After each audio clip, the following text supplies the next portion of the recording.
the more we grow throughout the Christian life, the more things we'll realize we need to repent of. What do you Yeah. think about that? Expect us to see different perspectives, different insights, and why they might be relevant to your life.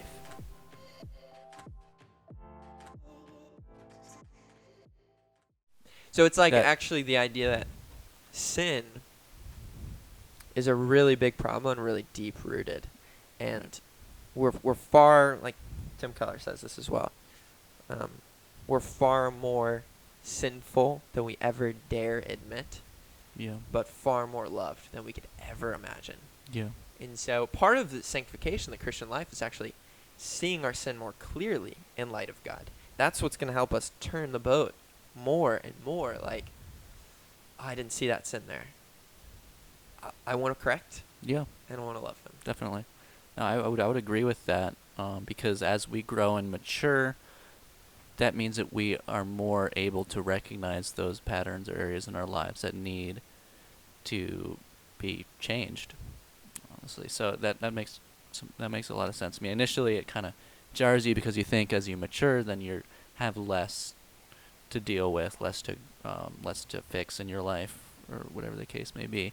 But actually, you just learn more about yourself. Honestly. Yeah, that's very interesting. Well said. So we'll jump into the last section here as we're coming to a close. But so it reads. This is actually getting more personal, and I'll provide some context hopefully after I read. I'm asking myself this question: what am I worried about specifically?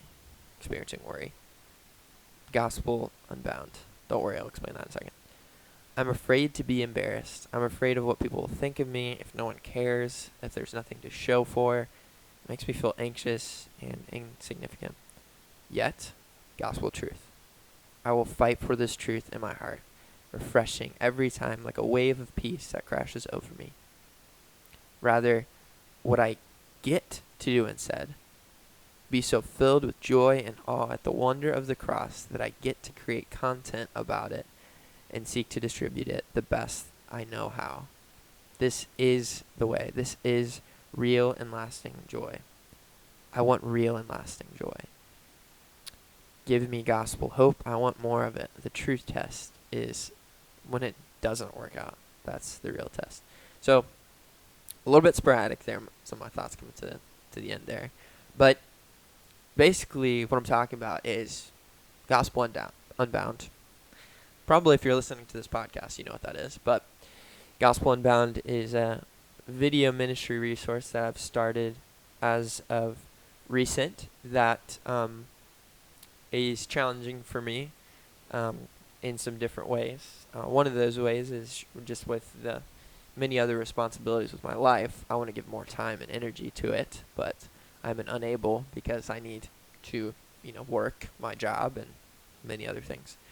So that's what Gospel Unbound is, and I'm just sharing honestly with the Lord, like, I'm worried about this. Like, I'm fighting this personal battle kind of internally.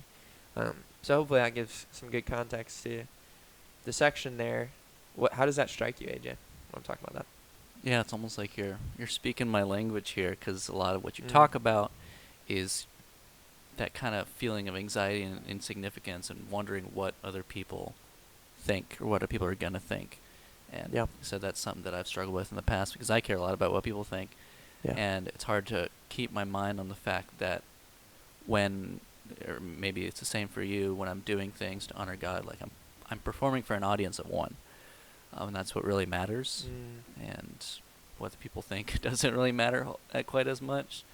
So, but that's really cool that you're just really honest about those feelings, because I think a lot of people would never want, especially if you care about what other people think about you, you don't want people to think that that you have these insecurities and all that, because then you think, well, they'll think badly of me. So it's almost kind of a pretty nasty cycle there.